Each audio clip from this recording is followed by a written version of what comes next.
करते काय करते, नाही जेवलो, उष्ट पाळलं तर चिंता.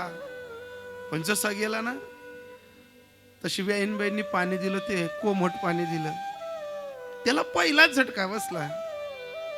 मला जसं घरी पत्नी पाणी देते कोमट, तसं पाणी भेटलं. पाणी पिला, नंतर गप्पा मारल्यानंतर जेव्हा चहा आली, अगदी बिना साखरेची चहा, जसं दूध लागतं त्याला तसंच चहा पिला. पुन्हा दुसरा झटका लागला की अगदी बापरे, घरी जसं भेटतं तसं झालं मला. तर थोड्याफार गप्पा मारल्या, गप्पा मारल्यानंतर जेवायला बसलं. त्याला जशी गिलक्याची भाजी अतिशय नॉर्मल कोरडी जशी पोळी लागते तसंच्या तसंच जेवण झालं.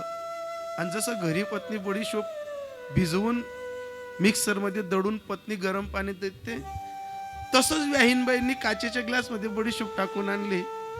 बडीशोप माझ्या मित्राने हातात घेतली, कंठ दाटला.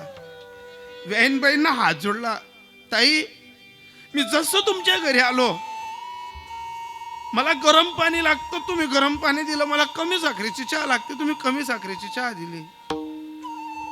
मला जेवताना कोरडं लागतं, मला बिना तेलाची पोळी लागते, तुम्ही तसंच दिलं. मी हे समजत होतो की योगायोगाने घडत असेल, पण माझं जेवण झालं की मला कोमट पाण्यात मिक्सरमध्ये दळलेली बडीशोप लागते. हे तुम्हाला कसं काय कळलं?